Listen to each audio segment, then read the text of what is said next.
Psychological and ethical egoism.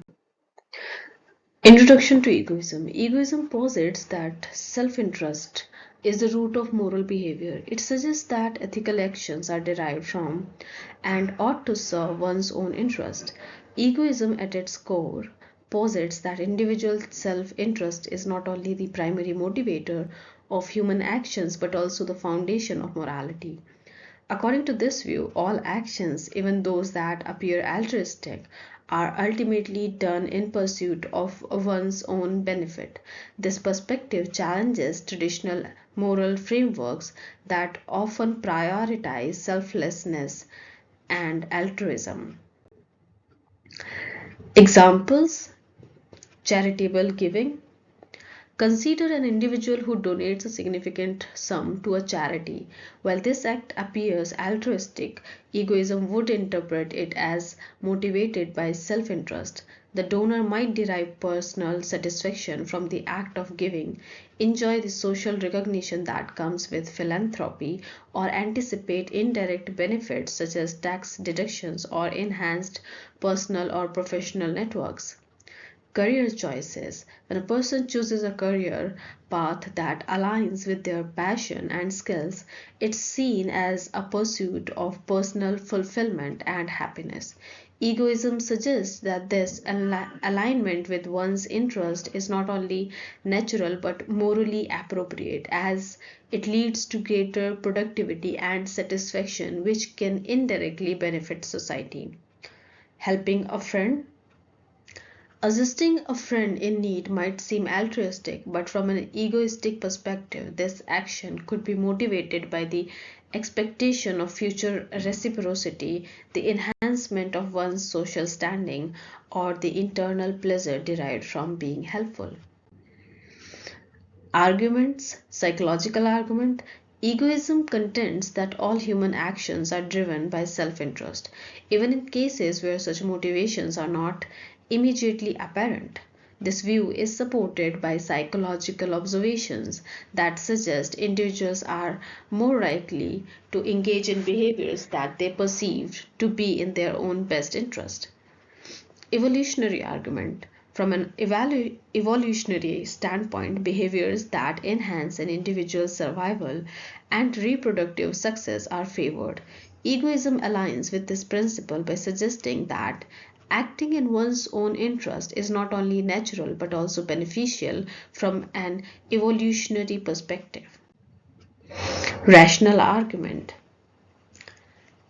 Egoism argues that it is rational to prioritize one's own interest, as individuals are inherently more knowledgeable about their own needs and desires than those of others.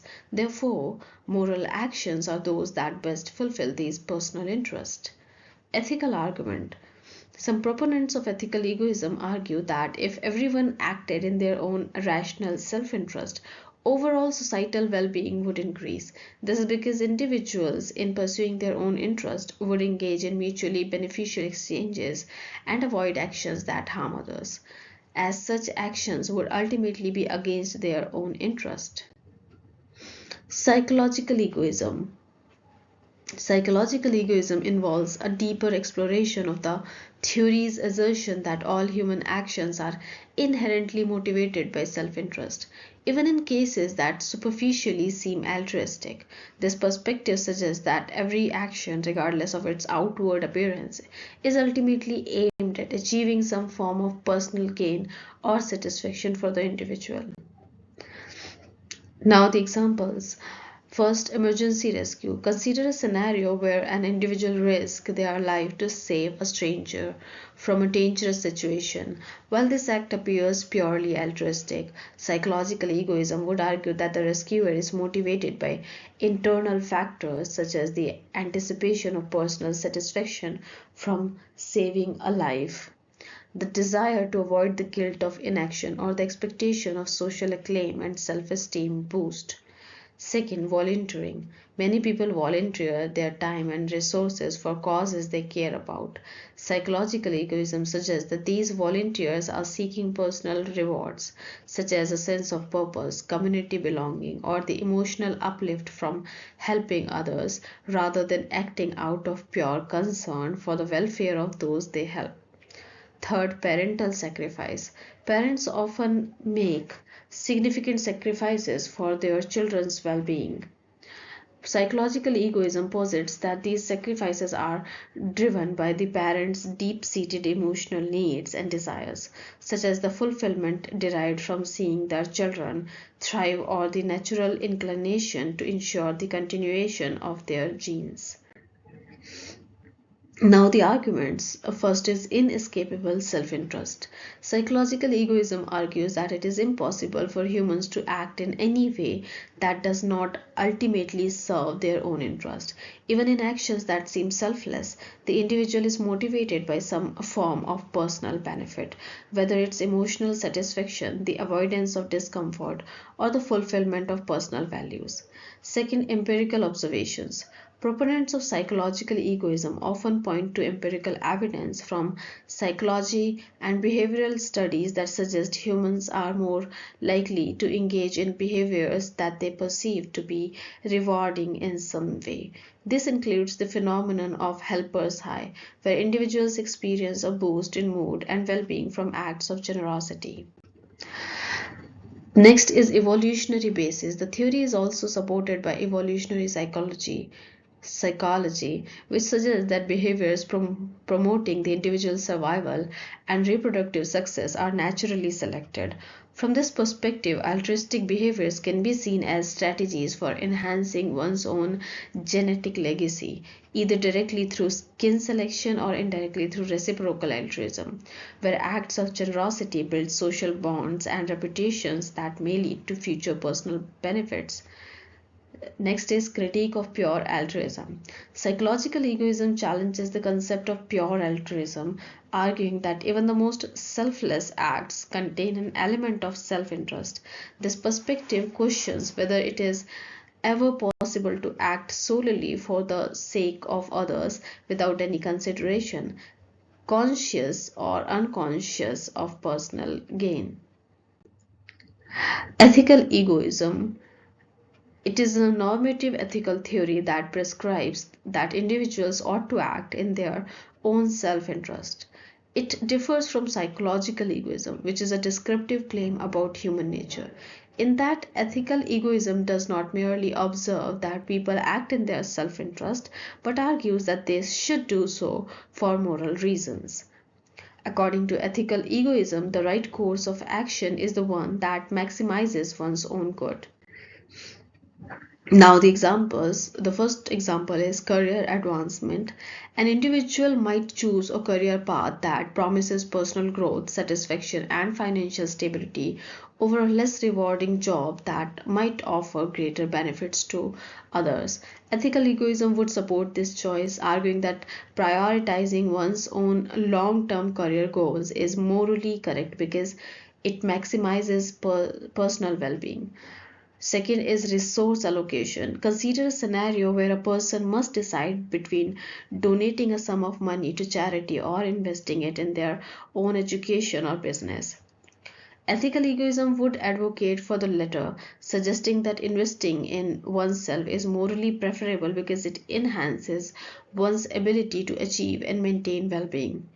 Personal relationships. In choosing friends or partners, an ethical egoist would prioritize relationships that bring personal happiness, growth, and fulfillment rather than feeling obligated to maintain relationships out of duty or societal expectations, provided that these choices do not harm others unjustly.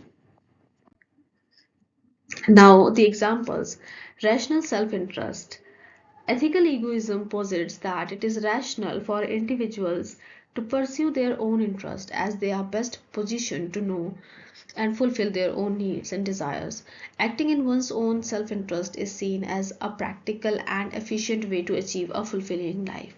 Next is moral autonomy. This theory emphasizes the importance of individual autonomy and personal responsibility.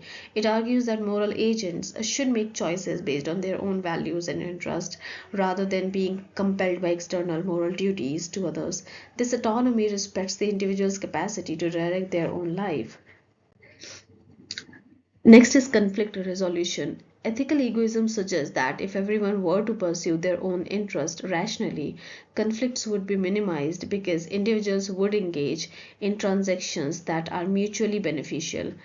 This perspective assumes that rational individuals will avoid actions that harm others, as such actions would ultimately be detrimental to their own interest due to social retaliation or loss of reputation. The next one is social and economic benefits. Proponents argue that ethical egoism can lead to positive social and economic outcomes. For example, in a free market, individuals pursuing their own economic interest can lead to innovation, competition, and efficiency, which can benefit society as a whole. The next is critique of altruism. Ethical egoism challenges the notion that moral action must be altruistically motivated. It argues that altruism can lead to dependency, reduce personal accountability, and even cause harm by enabling others to avoid facing the consequences of their actions. And at last, the criticism and challenges. Psychological egoism, the criticisms against psychological egoism.